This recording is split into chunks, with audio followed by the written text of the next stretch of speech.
review than a spoiler talk, but it seems a little weird to be like spoiler-free review and spoiler talk to a movie that's a decade old. So I'm just gonna, fair warning, at the end of this, gonna have spoilers. Here we go!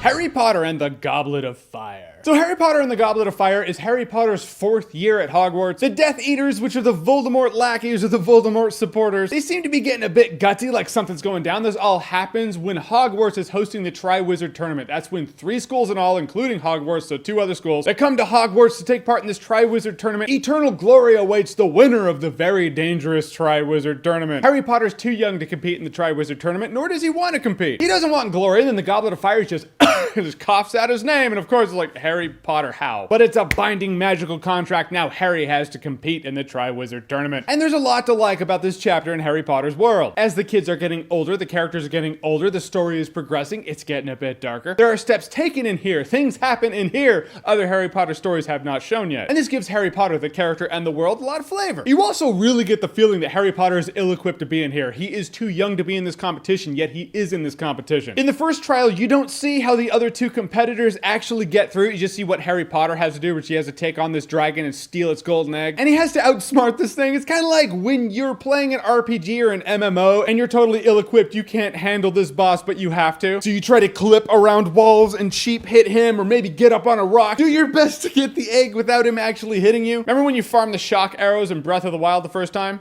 Lot like that. But it is a bummer that you don't see how Victor, Fleur, and Cedric Diggory, the other competitors in the Triwizard Tournament, got through their dragons. But in the second competition, they have to go down in this lake and retrieve a friend, which means they have to hold their breath underwater for an hour, and Harry's like, I don't know how to do that. This is when you really see that Harry is ill-equipped, because Cedric Diggory, I mean, everyone has bubble charms on their heads. Like, oh yeah, bubble charm, I can breathe underwater now. You get the feeling it was no problem for them. Victor Crumb he's a shark. But Harry had to learn from someone who learned from someone that gillyweed grows gills. He had no idea how to do this. That's when you really feel like you don't have the spells necessary, man. Hogwarts is once again, I love how they grade on a curve. The second competition, Harry's like, I finished last, I suck. Dumbledore's like, but you know, since you're swell and you showed sportsmanship, screw it, you get a silver medal. So now he's in second place because Dumbledore said so. I call shenanigans on that. Like, wouldn't anyone be like, this is kind of fixed. Is it as weird as using the word shenanigans in a sentence? No, whatever. And we cannot talk about this movie without talking about the new Defense Against the Dark Arts teacher, Mad-Eye Moody. Alistair Moody is the best. Best Defense Against the Dark Arts teacher they will ever have in Harry Potter. He's an Auror, he's hardcore. Aurors are wizards that ultimately hunt down bad wizards. They're narcs, pretty much, but in the wizard world. Well, since I already gave you the spoiler alert, funny thing is he's not actually Mad-Eye Moody. He's Barty Crouch Jr. and he does that little tongue thing, and I don't know why he really does it. Everything you know about Mad-Eye Moody says that this guy is Mad-Eye Moody, but he's totally not Mad-Eye Moody. At no point does he act like Barty Crouch Jr., so this awesome Mad-Eye Moody who's supposed to be crazy, but super hardcore. It's not actually him. He's not the guy. So when you meet Mad-Eye Moody later on in the series, you're like, I've never met you before, but everything I know about you is from that other guy, and it feels like it translates to actually being you. He does show the 3 unforgivable spells, though. The Imperious Curse, the Cruciatus Curse, and the Killing Curse. All of which you learn about, you're like, yeah, that'd be pretty, you shouldn't do that in the wizard world. It just makes the world a bit more real, a bit more filled out. The fact that there are these curses that you're not supposed to do. You cannot do them. If you do, you go right to Azkaban. We all learned about that shit. Whenever a movie really fleshes out the rules of the world and the universe, it just makes it feel more alive. If this entire series went on without unforgivable forbidden curses, wouldn't be as interesting to me. But there are some tonal shifts in the movie where you're like, it's not always meshing well. I thought it was really sweet that they have to go to this Yule Ball because there's a tradition of the Triwizard Tournament. I like that, and as someone who was a nerd in high school, it's very much like you're like,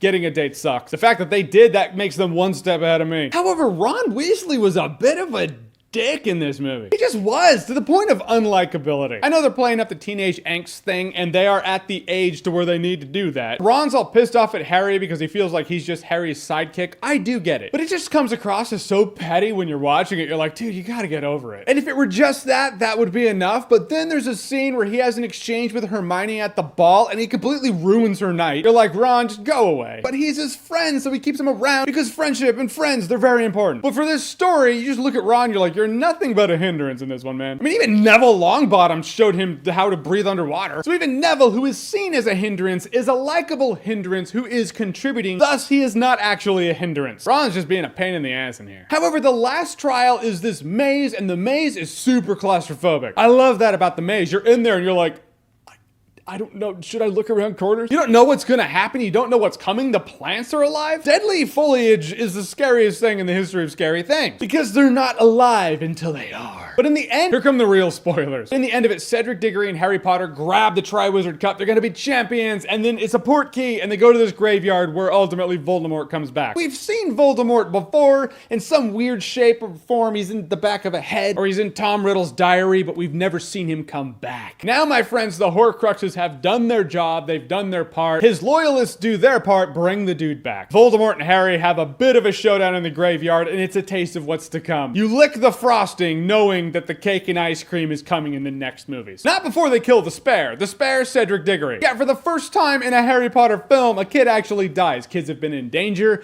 Kids have been petrified, but none have died. This one, this little, when he's all shriveled, Voldemort's like, kill the Spare! Wormtail just goes, Avada Kedavra, bam, just kills Cedric Diggory. Big deal in the Harry Potter world, it is. It shouldn't be, because Dumbledore says at the beginning of the Triwizard Tournament speech, he's like, this is very dangerous, you could die in the Triwizard Tournament. Then a kid dies, and it's like, oh my gosh, how shocking. It shouldn't be. This is Hogwarts. The fact that it took this long for a kid to die, that's the baffling part. Dumbledore's speech at the beginning, Matt, this just solidifies it. If a parent was given the choice, send your kid to Hogwarts or send your kid to Predator School in 40,000 BC, where they learn to take rocks and bludgeon predators to death, ensuring a 99.9% mortality rate, but their friends might survive and feast on the carcass of the dead predator. Parents would be like, I'll send my kid there. Hogwarts just seems slightly more dangerous. In the end, Harry just has to run. He gets the portkey, gets Cedric Diggory's body, they come back. I love the scene where he comes back because everyone's like, yay, Triwizard Tournament's over, Harry Potter won, Cedric Diggory, it's so good. Then a few people are like, Cedric's not moving. I think he's dead. And Harry's freaking out. He's crying. Dumbledore comes down there and he starts comforting. It's the scene where Cedric Diggory's dad comes down and breaks down. It gets me every time. Every time I see it, I just start getting a little lip quiver like, oh God. I just don't like parents seeing their kids die. And you do see Dumbledore and Harry have an exchange of sorts afterwards where it's like, Dumbledore is like, I believe you. And you don't really know why yet. You'll find out later on. But Dumbledore, you have to assume, feels a fair amount of guilt for the whole Voldemort thing. As Harry Potter, let's be honest, if Harry had let Remus Lupin and Sirius Black kill Wormtail in the last movie, Voldemort wouldn't have come back. Cedric Diggory would still be alive. Harry's got to live with that now. Never really addressed, but he does. But then after this whole speech where Dumbledore's like, he was killed by Voldemort, the Ministry of Magic doesn't want me to tell you, but it's true. And everyone's like crying and it's sad. The next scene, everyone's like, all right, we're going home. Let's ride every day. How things are going to be different now, aren't they? Yes. All right, let's ride each other. It's going to be great. Summer. You're like, I guess we're over it. Kid's dead, but whatever. Those slip and slides aren't going to slide themselves. Guys, in the end, Harry Potter and the Goblet of Fire is great and is very watchable and rewatchable. The fact that the Triwizard Tournament is broken up into 3 different trials, that makes it interesting. It's like trial 1, trial 2, trial 3. Oh shit, Voldemort's back in the end. That's a big deal. It's exciting trials mixed with an exciting end. Some of the tonal shifts in the movie don't always land. And it's the first time you really see the Harry Potter movies dealing with what book to movie translations really have to deal with a lot. And that is crushing this many pages into that much movie. Couple hundred pages of book, fine. Harry Potter books start getting into the few hundred pages, a little harder. And I will say Harry Potter and the Goblet of Fire is definitely worth watching and worth buying on Blu-ray. This is noticeably the first Harry Potter movie without John Williams doing the score, and it totally shows. I mean, the music in this movie is completely fine, and it works especially in a couple scenes, but John Williams will take the music and make it its own character. And this one you just notice that's not the case. All right, guys, so Harry Potter and the Goblet of Fire, have you seen it? What did you think about it? And where does it rank in the hierarchy of the Harry Potter movies for you? I know this one's a bit divisive among people. Some people love it, some people don't. Want to hear what you think, so whatever you think, comment below, let me know. And as always, if you like what you've seen here and you want to see more, click right here to see more.